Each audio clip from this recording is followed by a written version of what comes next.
ಅಖಿಲಾಂಡ ಕೋಟಿ ಬ್ರಹ್ಮಾಂಡ ನಾಯಕ ರಾಜಾದಿರಾಜ ಯೋಗಿರಾಜ ಪರಬ್ರಹ್ಮ ಶ್ರೀ ಸಚ್ಚಿದಾನಂದ ಸದ್ಗುರು ಸಾಯಿನಾಥ್ ಮಹಾರಾಜ್ ಕಿ ಜೈ. ಗುರುವಿನ ಪಾದಾರವಿಂದಗಳಿಗೆ ವಂದಿಸುತ್ತಾ ನಮಸ್ತೆ ಸ್ನೇಹಿತರೆ. ಇವತ್ತು ಚಂದ್ರಗ್ರಹಣ ಇತ್ತು, ಹಾಗಾಗಿ ನೀವು ಕೂಡ ಚಂದ್ರಗ್ರಹಣದ ಆಚರಣೆಯನ್ನು ಮಾಡಿ ಶುದ್ಧೀಕರಣ ಮಾಡಿಕೊಂಡು ಕೆಲವೊಂದು ದೃಢ ವಿಶ್ವಾಸಗಳೊಂದಿಗೆ ಮುಂದೆ ಹೋಗ್ತಾ ಇದ್ದೀರಾ. ಹಾಗೆ ಹೋಳಿ ಹುಣ್ಣಿಮೆ ಆಗಿರೋದ್ರಿಂದ ಕೆಲವು ನೆಗೆಟಿವ್ ವಿಚಾರಗಳನ್ನು, ಕೆಲವು ದುರಾಭ್ಯಾಸಗಳನ್ನು ಬಿಡುವ ಬಲವಾದ ತೀರ್ಮಾನವನ್ನು ತಗೊಂಡು, ಹಾಗೆ ನಿಮ್ಮ ಜೀವನದಲ್ಲಿರುವ ನೆಗೆಟಿವ್ ವಿಚಾರಗಳನ್ನು, ನೆಗೆಟಿವ್ ಜನರನ್ನು ಇಗ್ನೋರ್ ಮಾಡ್ತಾ ಜೀವನದಲ್ಲಿ ಹೇಗೆ ಮುಂದೆ ಹೋಗಬೇಕು, ಒಂದು ಸಕಾರಾತ್ಮಕವಾಗಿ ಚಿಂತಿಸಬೇಕು ಅಂತ ಹೇಳಿ ನೀವು ಯೋಜನೆ ಮಾಡ್ತಾ ಇವತ್ತಿನ ಒಂದು ದಿನವನ್ನು ಪ್ರಾರಂಭ ಮಾಡಿದರೆ ಹೊಸದಾಗಿ ಅಂತ ಹೇಳಿ ಅಂದ್ಕೊಳ್ತೀನಿ. ಹಾಗೆ ಎಂದಿನಂತೆ ಇದೊಂದು ಟೈಮ್ಲೆಸ್ ಜನರಲ್ ರೀಡಿಂಗ್ ಆಗಿರುತ್ತೆ ಸ್ನೇಹಿತರೆ. ಇದು ಕನೆಕ್ಟಿವ್ ಎನರ್ಜಿಯಲ್ಲಿರುತ್ತೆ. ಯಾವ ಸಮಯದ ಎನರ್ಜಿ ಪ್ರಕಾರ ನೀವು ಈ ರೀಡಿಂಗ್ನ ನೋಡ್ತಾ ಹೋಗ್ತೀರೋ ಖಂಡಿತವಾಗಿ ಈ ಎನರ್ಜಿ ನಿಮ್ಮ ಎನರ್ಜಿಗೆ ಕನೆಕ್ಟ್ ಆಗುತ್ತೆ, ನಿಮ್ಮನ್ನು ಅನೇಕ ರೀತಿಯ ವಿಚಾರಗಳಲ್ಲಿ ಹೀಲ್ ಮಾಡುತ್ತೆ. ನೀವು ಸಂತೋಷವಾಗಿದ್ದೀರಾ, ಹಾಗೆ ಗುರುವಿನ ಹಾಗೆ ನೀವು ನಂಬಿದ ದೈವಶಕ್ತಿಗಳಿಂದ ಸಂರಕ್ಷಿಸಲ್ಪಡ್ತಾ ಇದ್ದೀರಾ, ಹಾಗೆ ಮಾರ್ಗದರ್ಶಿಸಲ್ಪಡ್ತಾ ಇದ್ದೀರಾ, ರಕ್ಷಿಸಲ್ಪಡ್ತಾ ಇದ್ದೀರಾ. ಹಾಗೆ ನಾನು ಕೂಡ ಪ್ರಾರ್ಥನೆಯನ್ನು ಮಾಡ್ತಾ ಇವತ್ತಿನ ರೀಡಿಂಗ್ ಶುರು ಮಾಡೋಣ. ಎಂಥದ್ದೇ ಒಂದು ಕೆಟ್ಟ ದೃಷ್ಟಿಯಾಗಿರ್ಬೋದು, ನೆಗೆಟಿವ್ ವಿಚಾರಗಳಾಗಿರ್ಬೋದು, ಯಾರು ಏನೇ ನಿಮ್ಮ ಮೇಲೆ ಒಂದು ಕೆಟ್ಟ ಪ್ರಭಾವ ಬೀರಿದರೂ ಕೂಡ ಅದೆಲ್ಲವೂ ಹೀಲ್ ಆಗಲಿ ಅಂತೇಳಿ ಗುರುವಿನಲ್ಲಿ ಪ್ರಾರ್ಥನೆಯನ್ನು ಮಾಡ್ತಾ ಇವತ್ತಿನ ರೀಡಿಂಗ್ ಶುರು ಮಾಡ್ತಿದ್ದೀನಿ ಸ್ನೇಹಿತರೆ. ನಿಮ್ಮ ಮೈ ಮೇಲೆ ಏನೇ ಒಂದು ದಾರಗಳಿದ್ದರೂ ಕೂಡ ತೆಗೆದುಬಿಡಿ ಅಂತ ಹೇಳಿದೆ, ಅದನ್ನು ತೆಗೆದು ಹಾಕಿಬಿಡಿ. ನಾಳೆ ಹೊಸದಾಗಿ ಪೂಜೆ ಮಾಡಿಸಿ ಮತ್ತೊಂದು ದಾರವನ್ನು ಕಟ್ಕೊಳ್ಳಿ ಸ್ನೇಹಿತರೆ. ಮೊದಲನೇದಾಗಿ ಇಲ್ಲಿ ನಿಮಗೆ ಯಾವ ಮೆಸೇಜ್ ಕನೆಕ್ಟ್ ಆಗ್ತಾ ಇದೆ ಅಂದರೆ, ನಿಮ್ಮ ಜೀವನ ಹಿಂದಿನಂತಿರದೆ ನಿಮ್ಮ ಕರ್ಮಗಳ ಫಲ ನಿಮಗೆ ಸಿಗುವಂತಹ ಸಮಯ ಶುರುವಾಗಿದೆ. ನಿಮ್ಮ ಜೀವನದಿಂದ ಕೆಲವು ಸಮಸ್ಯೆಗಳಿಂದ ಹೊರಬರುವ ದಿನ ನಾಳೆಯಾಗಿರುತ್ತೆ. ಹಾಗೆ ನೀವೇನು ಅಂದ್ಕೊಂಡಿದ್ದೀರೋ ಆ ಕೆಲಸವನ್ನು ನಾಳೆಯಿಂದ ನೀವು ಖಂಡಿತ ಶುರು ಮಾಡ್ತೀರಾ. ಅಂದರೆ ಕೆಲವೊಂದು ನಿಮ್ಮಲ್ಲಿ ಆಲಸ್ಯ, ಸೋಮಾರಿತನ, ಇಲ್ಲವೇ ಯಾವುದೋ ಒಂದು ಚಿಂತೆಗೆ ನೀವು ಬಲಿಯಾಗಿ ಕೆಲವೊಂದು ಶಿಸ್ತುಬದ್ಧ ಜೀವನ ಶೈಲಿಯನ್ನು ಮರೆತು ಬಿಟ್ಟಿದ್ರಿ, ನಿಮ್ಮನ್ನು ಕಡೆಗಣಿಸ್ಕೊಂಡಿದ್ರಿ, ನಿಮ್ಮ ವ್ಯಕ್ತಿತ್ವವನ್ನು ಕುಂದಿಸ್ಕೊಂಡಿದ್ರಿ, ದುರ್ಬಲತೆಗೆ ಜಾರಿಸ್ಕೊಂಡಿದ್ರಿ. ಆದರೆ ಈ ಸಮಯ ನೀವು ಅಂದ್ಕೊಳ್ತಾ ಇದ್ದೀರಾ, ಇವತ್ತಿನ ಒಂದು ತಿರುವು ನಿಮಗೆ ಯಾವ ರೀತಿ ಸಿಕ್ಕಿದೆ ಅಂದರೆ, ನಿಮ್ಮಲ್ಲಿರುವ ಎಲ್ಲ ರೀತಿಯ ನೆಗೆಟಿವ್ ಎನರ್ಜಿನ ಆ ಗುರುವು ದೂರ ಮಾಡಿದ್ದಾರೆ, ನೀವು ನಂಬಿದ ದೈವಶಕ್ತಿಗಳು ಹೀಲ್ ಮಾಡಿದ್ದಾವೆ. ಇವತ್ತಿನಿಂದ ನಾನು ಹೊಸ ತೀರ್ಮಾನದೊಂದಿಗೆ ಒಂದು ಹೊಸ ಜೀವನವನ್ನು ಪ್ರಾರಂಭ ಮಾಡಬೇಕು ಅಂತೇಳಿ ನೀವು ತೀರ್ಮಾನ ಮಾಡಿದರೆ, ಅದರ ಪ್ರಕಾರನೇ ನಾಳೆ ನಿಮ್ಮ ಜೀವನದಲ್ಲಿ ಹೊಸ ಬದಲಾವಣೆಯೊಂದಿಗೆ ನಾಳೆಯನ್ನು ಪ್ರಾರಂಭ ಮಾಡ್ತಿದ್ದೀರಾ. ಅದಕ್ಕೆ ತಕ್ಕ ಹಾಗೆ ನಾಳೆ ನಿಮ್ಮ ಪರಿಶ್ರಮದ ಹಕ್ಕಿನ ಫಲ ಸಿಗುವ ಸಮಯ ಶುರುವಾಗ್ತಾ ಇದೆ. ನಾಳೆನೇ ಸಿಗ್ಬೋದು. ಸಮಯದ ಪ್ರಾರಂಭ ಈಗಾಗಲೇ ಆಗಿದೆ. ನಿಮ್ಮ ದೈವಿಕ ಸಮಯ ಶುರುವಾಗಿದೆ. ಬಾಬಾ ನಿಮ್ಮನ್ನು ಸಂತೋಷವಾಗಿ ನೋಡಲು ಬಯಸ್ತಾ ಇದ್ದಾರೆ. ಹಾಗಾಗಿ ಇಲ್ಲಿ ನೀವು ಕೆಲವೊಂದು ವಿಚಾರಗಳಲ್ಲಿ ಬದಲಾವಣೆ ತಗೊಳ್ಳೋಕ್ಕಾಗಿರ್ಬೋದು, ಇಲ್ಲ ಕಷ್ಟಗಳಿಂದ ಹೊರಗೆ ಬರೋಕ್ಕಾಗಿರ್ಬೋದು, ಕೆಲವು ಸಮಸ್ಯೆಗಳಿಂದ ಹೊರಗೆ ಬರೋಕ್ಕಾಗಿರ್ಬೋದು, ಅದು ಅನಾರೋಗ್ಯದ ಸಮಸ್ಯೆ ಆಗಿರ್ಬೋದು, ಇಲ್ಲ ಏನೋ ಬಯಸ್ತಾ ಇದ್ದೀರಾ, ಅದು ಕಂಕಣ ಭಾಗ್ಯ, ಇಲ್ಲ ಒಂದು ಮಗು ಬೇಕು ಅಂತೇಳಿ ಆಸೆ ಪಡ್ತಾ ಇದ್ದೀರಾ. ಒಟ್ಟಾರೆಯಾಗಿ ನಿಮ್ಮ ಜೀವನದಲ್ಲಿ ಕೆಲವು ಬದಲಾವಣೆಯನ್ನು ನೀವು ಬಯಸ್ತಾ ಇದ್ದೀರಾ. ಅದರಲ್ಲಿ ಸ್ವಲ್ಪ ಏರಿಳಿತಗಳು ಆಗಿರ್ಬೋದು, ಆದರೆ ಇಲ್ಲಿ ಬಾಬಾ ನಿಮಗೆ ಹೇಳ್ತಾ ಇದ್ದಾರೆ ಅದಕ್ಕೆ ಕೆಲವು ಕಾರಣಗಳಿದ್ವು. ಆ ಕಾರಣಗಳು ನಿಮಗೆ ಕೆಲವು ಪಾಠಗಳನ್ನು ಕಲಿಸಿದ್ವು, ಕೆಲವು ಜನರನ್ನು ನಿಮ್ಮಿಂದ ದೂರ ತಳ್ಳಿದ್ವು, ಕೆಲವು ಜನರನ್ನು ನಿಮ್ಮ ಬಳಿ ತಂದು ಅವರ ಯೋಗ್ಯತೆಯನ್ನು ತಿಳಿಸಿದ್ವು. ಒಟ್ಟಾರೆಯಾಗಿ ನೀವು ಬೇರೆಯವರ ಯೋಗ್ಯತೆಯನ್ನು ಜಡ್ಜ್ ಮಾಡಬೇಕು ಅಂತ ಅಂದ್ಕೊಂಡಿರಲಿಲ್ಲ, ಆದರೆ ಅವರೇ ನಿಮ್ಮ ಬಳಿ ಬಂದು ಅವರ ಯೋಗ್ಯತೆಯನ್ನು ನಿಮಗೆ ತಿಳಿಯುವಂತೆ ಮಾಡಿದ್ದಾರೆ. ಇದರಿಂದ ನೀವು ಅನೇಕ ರೀತಿಯ ಪರಿವರ್ತನೆಗಳನ್ನ ತಂದ್ಕೊಂಡ್ರಿ. ಹಾಗಾಗಿ ಇಲ್ಲಿ ಗುರು ಹೇಳ್ತಾ ಇರೋದು ಸಮಾಧಾನವಾಗಿ, ಯಾವ ರೀತಿ ಅಂದರೆ, ನೀವು ಯಾವುದೇ ಒಂದು ಪ್ರಾರ್ಥನೆಯನ್ನು ನನ್ನ ಬಳಿ ಸಲ್ಲಿಸಿದ್ರು ಕೂಡ ಅದು ವ್ಯರ್ಥ ಆಗಿರೋದಿಲ್ಲ, ಆದರೆ ಸಮಯಕ್ಕೆ ಸರಿಯಾಗಿ ಅದರ ಉತ್ತರವಾಗಿ ನಿಮಗೆ ಫಲವಾದ ರೂಪದಲ್ಲಿ ಸಿಗುತ್ತೆ. ಅದು ಬಿಟ್ಟು ತಡವಾಗ್ತಾ ಇದೆ ಅಂತೇಳಿ ನೀವೇನಾದರೂ ಗೊಂದಲ, ಕೋಪ ಮಾಡಿಕೊಂಡ್ರೂ ಕೂಡ ನಾನು ನಿಮ್ಮನ್ನು ದ್ವೇಷಿಸೋದಿಲ್ಲ, ನಾನು ನಿಮ್ಮನ್ನು ಹಾಗೆ ಪ್ರೀತಿಸ್ತೀನಿ. ಈ ಸಮಯ ನಿಮ್ಮ ಶತ್ರುಗಳು ನಿಮ್ಮ ಬಗ್ಗೆ ಯೋಚಿಸ್ತಾ ಇದ್ದಾರೆ ಅಂತ ಹೇಳಿ ಬರ್ತಾ ಇದೆ. ಅಂದರೆ ಅವರು ಎಷ್ಟೇ ನಿಮ್ಮನ್ನು ಕುಗ್ಗಿಸ್ಬೇಕು, ನಿಮಗೆ ದಾರಿ ತಪ್ಪಿಸ್ಬೇಕು, ಇಲ್ಲ ನಿಮಗೆ ಯಾವುದೇ ರೀತಿ ಕೆಟ್ಟದಾಗಬೇಕು ಅಂತೇಳಿ ಬಯಸ್ತಾ ಇದ್ದಾರೋ ಅದೆಲ್ಲದಕ್ಕೂ ವಿರುದ್ಧ ನಡೀತಾ ಇದೆ. ಅಂದರೆ ಅದು ಸ್ವಲ್ಪ ಪ್ರಮಾಣದಲ್ಲಿ ನಿಮ್ಮ ಮೇಲೆ ಒಂದು ಮಾನಸಿಕ ಒತ್ತಡವನ್ನು ತಂದರೂ ಕೂಡ ಅದು ಪೂರ್ಣವಾಗಿ ಹಾನಿ ಉಂಟು ಮಾಡ್ತಾ ಇಲ್ಲ. ಇದಕ್ಕೆ ಕಾರಣ ಗುರುವಿನ ಬಲ, ನೀವು ನಂಬಿದ ದೈವಶಕ್ತಿಗಳ ಫಲ ಸಂಪೂರ್ಣವಾಗಿ ನಿಮ್ಮ ಜೊತೆ ಇದೆ. ಆಧ್ಯಾತ್ಮಿಕ ಕ್ಷೇತ್ರದಲ್ಲಿ ನೀವಿದ್ದೀರಾ, ಅಂದರೆ ಆ ಮಾರ್ಗದರ್ಶನದಲ್ಲಿ ನೀವು ಸಾಕ್ತಾ ಇರೋದ್ರಿಂದ ಇಲ್ಲಿ ಅಷ್ಟು ಸುಲಭವಾಗಿ ಶತ್ರುಗಳ ಒಂದು ದೃಷ್ಟಿ ನಿಮ್ಮ ಮೇಲೆ ಬೀಳಲಿಕ್ಕೆ ಸಾಧ್ಯ ಆಗೋದಿಲ್ಲ. ಅದರಲ್ಲೂ ಕೆಲವೊಂದು ಸಾರಿ ನೀವು ದುರ್ಬಲತೆಗೆ ಜಾರಿದಂಥ ಕ್ಷಣಗಳಲ್ಲಿ ಅವರ ಪ್ರಭಾವ ನಿಮ್ಮ ಮೇಲೆ ಬೀರುತ್ತೆ. ಆಗ ನೀವು ಇದ್ದಕ್ಕಿದ್ದ ಹಾಗೆ ನಿಮಗೆ ಖಿನ್ನತೆ ಉಂಟಾಗುತ್ತೆ, ಯಾವುದೇ ಒಂದು ಕೆಲಸದಲ್ಲಿ ಉತ್ಸಾಹ ಇರೋದಿಲ್ಲ, ಹಾಗೆ ನಿಮ್ಮನ್ನು ನೀವು ದುರ್ಬಲರು ಅನ್ನೋ ರೀತಿಯಲ್ಲಿ ಯೋಚಿಸ್ತಾ ಇದ್ದೀರಾ. ಹಾಗೆ ಕೆಲವೊಂದು ತೀರ್ಮಾನಗಳನ್ನು ತಗೊಳ್ಳೋಕ್ಕಾಗೋದಿಲ್ಲ, ನೀವೇನು ಅಂದ್ಕೊಳ್ತೀರೋ ಆ ರೀತಿ ನಿಮಗೆ ಕೆಲವೊಂದು ವಿಚಾರಗಳಲ್ಲಿ ಪರಿವರ್ತನೆ ತಗೊಳ್ಳೋಕ್ಕಾಗ್ತಾ ಇಲ್ಲ. ಅಂದರೆ ಅವರ ಒಂದು ಪ್ರಭಾವ, ನೆಗೆಟಿವ್ ಪ್ರಭಾವ ನಿಮ್ಮ ಮೇಲೆ ಬೀಳ್ತಾ ಇರೋದ್ರಿಂದ ಸ್ವಲ್ಪ ಪ್ರಮಾಣದಲ್ಲಿ ಅಡೆತಡೆ ಉಂಟಾಗ್ತಾ ಇದೆ. ನಿಮ್ಮವರೇ ನಿಮಗೆ ಶತ್ರುಗಳ ಥರ ಕಾಣ್ಬೋದು.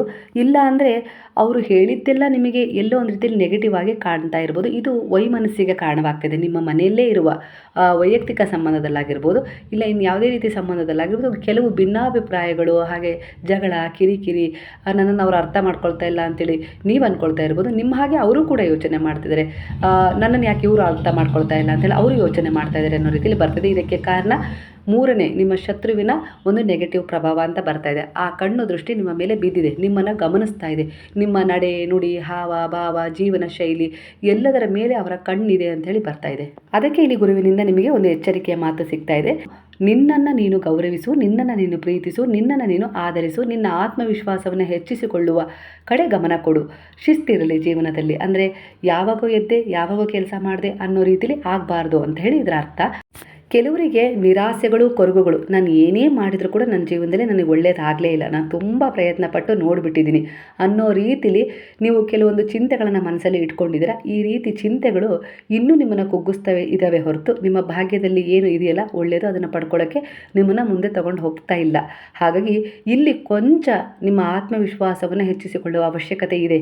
ಮೊದಲು ನಿಮ್ಮ ಅಶಿಸ್ತನ್ನು ದೂರ ಮಾಡೋದ್ರ ಜೊತೆಗೆ ನಿಮ್ಮ ಮೇಲೆ ನಿಮಗೆ ಒಂದು ಆತ್ಮವಿಶ್ವಾಸ ಹೆಚ್ಚಾಗಬೇಕು. ನಂತರ ನಿಮ್ಮ ಕೆಲವು ಮೌನ, ಹಾಗೆ ಯಾರ ಹತ್ರ ಎಷ್ಟು ಮಾತಾಡಬೇಕು ಅನ್ನುವ ವಿವೇಕ ನಿಮ್ಮನ್ನು ಇನ್ನೂ ಉತ್ತಮ ಸ್ಥಾನಕ್ಕೆ ಒಯ್ಯುತ್ತೆ. ನೀವು ಇನ್ನೊಬ್ಬರ ವಿಚಾರವನ್ನು ತಗೊಂಡು ನೀವು ಬಹಳ ಚಿಂತೆ ಮಾಡ್ತಾಯಿದ್ರೆ ಮೊದಲು ನೀವು ಸರಿಯಾಗ್ರಿ, ನಂತರ ಇನ್ನೊಬ್ಬರಿಗೆ ಒಂದು ಬುದ್ಧಿ ಮಾತು ಹೇಳೋದು, ತಿಳುವಳಿಕೆ ಹೇಳೋದು, ಇಲ್ಲ ಆತ್ಮವಿಶ್ವಾಸ ತುಂಬಲಿಕ್ಕೆ ನಿಮಗೆ ಸಹಾಯ ಆಗುತ್ತೆ. ನೀವೇ ದುರ್ಬಲರಾದರೆ ನಿಮ್ಮನ್ನು ನೋಡಿ ನಿಮ್ಮ ಸುತ್ತ ಇರುವ, ಅಂದರೆ ನಿಮ್ಮನ್ನೇ ನಂಬ್ಕೊಂಡಿರೋರು ಕೂಡ ದುರ್ಬಲತೆಗೆ ಜಾರ್ತಾರೆ, ಅವರು ಕೂಡ ದಾರಿ ತಪ್ಪುವ ಸಾಧ್ಯತೆ ಹೆಚ್ಚಿದೆ. ಹಾಗಾಗಿ ಬೇಗನೆ ಚೇತರಿಸ್ಕೊಳ್ಳಿ ಅನ್ನೋ ರೀತಿಯಲ್ಲಿ ಬಾಬಾ ನಿಮಗೆ ಹೇಳ್ತಿದ್ದಾರೆ. ನನ್ನ ಜೀವನದಲ್ಲಿ ಯಾಕಿಷ್ಟು ಕಷ್ಟ, ಸಮಸ್ಯೆಗಳಿವೆ, ನನಗೆ ಯಾಕೆ ಹೀಗಾಗ್ತಾ ಇದೆ ಅನ್ನೋ ರೀತಿಲಿ ನಿಮ್ಮ ಮನಸ್ಸಿನ ಸ್ಥಿತಿ ಆ ಗುರುವಿನ ಮೇಲೆ, ಆ ದೈವಶಕ್ತಿಯ ಮೇಲೆ ಕೋಪವನ್ನು ಬರೆಸಿದೆ. ನಿಮಗೆ ಅವ್ರ ಮೇಲೆ ಕೋಪ ಇರ್ಬೋದು, ಆದರೆ ಆ ದೈವಶಕ್ತಿ ಹಾಗೆ ಆ ಗುರುವಿಗೆ ಯಾವತ್ತಿಗೂ ಕೂಡ ನಿಮ್ಮ ಮೇಲೆ ಕೋಪ ಇಲ್ಲ. ಕೋಪ ಇಲ್ಲದಕ್ಕೆ ನೀವಿನ್ನೂ ಇರೋದು, ನಿಮಗೆ ಇನ್ನೂ ತಪ್ಪುಗಳನ್ನು ತಿದ್ದುಕೊಂಡು ಒಂದು ಒಳ್ಳೆಯದನ್ನು ಪಡ್ಕೊಳ್ಳೋಕ್ಕೆ ಅವಕಾಶ ಕೊಡ್ತಾ ಇರೋದು. ತಡ ಆಗಿರ್ಬೋದು, ಆದರೆ ನಿರಾಕರಣೆ ಇಲ್ಲ. ನಿಮ್ಮ ಜೀವನದಲ್ಲಿ ನಿಮ್ಮನ್ನು ನೀವು ಯಾವಾಗ ಅರ್ಥ ಮಾಡ್ಕೊಳ್ತಿರೋ ಖಂಡಿತವಾಗಿಯೂ ನಿಮ್ಗೇನು ಸಿಗಬೇಕೋ ಅದು ಡಿಸರ್ವ್ ಆಗಿದೆಯಲ್ಲ ಅದನ್ನು ನಾನು ತಂದು ಕೊಡ್ತೀನಿ ಅನ್ನೋ ರೀತಿಲಿ ಬಾಬಾ ನಿಮಗೆ ಮೆಸೇಜನ್ನು ಕೊಡ್ತಿದ್ದಾರೆ. ಹಾಗಾಗಿ ಬೇರೆಯವರ ಮಾತಿಗೆ, ಅಂದರೆ ಅವರು ನಿಮಗೆ ಸ್ಪಂದಿಸಬೇಕು ಅನ್ನೋ ರೀತಿಲಿ ನೀವು ಯಾಕೆ ಅಟ್ಯಾಚ್ಮೆಂಟ್ ಆಗಲಿಕ್ಕೆ ಇಷ್ಟಪಡ್ತಾ ಇದ್ದೀರಾ? ಕೆಲವೊಂದು ಸಾರಿ ಆ ಅಟ್ಯಾಚ್ಮೆಂಟ್ ಕೂಡ ಎಲ್ಲೋ ಒಂದು ರೀತಿಲಿ ನಿಮಗೆ ಮಾನಸಿಕವಾಗಿ ಕುಗ್ಗಿಸ್ತಾ ಇದೆ ಅನ್ನೋ ರೀತಿಲಿ ಬರ್ತಾಯಿದೆ. ಹಾಗಾಗಿ ಯಾವ ಸಮಯದಲ್ಲಿ ಏನಾಗಬೇಕು, ಯಾರು ಯಾವ ರೀತಿ ಪರಿವರ್ತನೆ ಆಗಬೇಕು ಅದು ಆಗಲೇಬೇಕು, ಆಗತ್ತೆ. ಅದಕ್ಕೆ ದೊಡ್ಡದಾಗಿ ಏನೋ ಅನಾಹುತ ಆಗುತ್ತೋ ಅನ್ನೋ ರೀತಿಲಿ, ಇಲ್ಲ ಅವ್ರನ್ನ ಮಾತಾಡ್ಸೋದೇ ಇಲ್ಲ, ಇಲ್ಲ ಇನ್ನವರು ನನಗೆ ಪ್ರೀತಿ ಮಾಡೋದೇ ಇಲ್ಲ, ನನ್ನನ್ನು ಕಾಳಜಿ ಮಾಡ್ತಾ ಇಲ್ಲ ಅನ್ನೋ ರೀತಿಲಿ ನೀವು ಖಿನ್ನತೆಗೆ ಜಾರಿದರೆ ಇನ್ನಷ್ಟು ಅಂತರ ಹೆಚ್ಚಾಗತ್ತೆ ಅನ್ನೋ ರೀತಿಲಿ ಬರ್ತಾ ಇದೆ. ಹಾಗಾಗಿ ನಿಮ್ಮನ್ನು ನೀವು ಸಂಭಾಳಿಸ್ಕೊಳ್ಳಿ, ಬೇಗನೆ ಚೇತರಿಸ್ಕೊಂಡು ನೀವು ನಿಮ್ಮನ್ನು ಪಡ್ಕೊಂಡ್ರೆ ಖಂಡಿತವಾಗಿ ನಿಮ್ಮ ಯಾರನ್ನು ಪಡ್ಕೊಳ್ಬೇಕು ಅಂತೇಳಿ ಬಯಸ್ತಾ ಇದ್ದಾರಲ್ಲ ಅವರು ತಾನಾಗಿ ನಿಮ್ಮ ಕಡೆ ಆಕರ್ಷಣೆ ಆಗ್ತಾರೆ. ನಿಮ್ಮ ಜೀವನದಲ್ಲಿ 48 ಗಂಟೆಯ ಒಳಗೆ ಒಂದು ಸುಯೋಗ ಸಿಗ್ತಾ ಇದೆ, ದೇವಗುರು ಯೋಗ ನಿಮಗೆ ಸಿಗ್ತಾ ಇದೆ. ಹಾಗಾಗಿ ಆ ಯೋಗಗಳು ತ್ರಿಮೂರ್ತಿಗಳ ಆಶೀರ್ವಾದ, ಹಾಗೆ ದುರ್ಗಾದೇವಿ, ಚೌಡೇಶ್ವರಿ, ಹಾಗೆ ನೀವು ಯಾವ ದೇವಿಯನ್ನು ಅತಿ ಹೆಚ್ಚು ನಂಬ್ತಿರಲ್ಲ ಆ ದೇವಿಗಳ ಆಶೀರ್ವಾದದ ಜೊತೆ ತ್ರಿಮೂರ್ತಿಗಳ ಆಶೀರ್ವಾದ, ಅಂದರೆ ಗುರುವಿನ ಆಶೀರ್ವಾದ ಪ್ರಬಲವಾಗಿ ನಿಮ್ಮ ಮೇಲೆ ಇರೋದರಿಂದ ದೇವಗುರು ಇಲ್ಲಿ ನಿಮಗೆ ನೀವು ಬಯಸಿದ ಇಚ್ಛೆಯನ್ನು ಪೂರ್ಣಗೊಳಿಸುವ ಸಿದ್ಧತೆಯನ್ನು ತೋರಿಸ್ತಾ ಇದ್ದಾರೆ. ಖಂಡಿತವಾಗಿಯೂ ನಿಮಗೆ ಈ ಎಲ್ಲ ದೇವತೆಗಳ ಮಾರ್ಗದರ್ಶನ, ರಕ್ಷಣೆ ಹಂತ ಹಂತವಾಗಿ ಕಾಲ ಕಾಲಕ್ಕೆ ಸಿಗ್ತಾ ಇದೆ. ಇದರಿಂದನೇ ನೀವು ಕೆಲವೊಂದು ತಪ್ಪು ನಿರ್ಧಾರಗಳನ್ನು ಸರಿಪಡಿಸ್ಕೊಳ್ತಾ ಇದ್ದೀರಾ.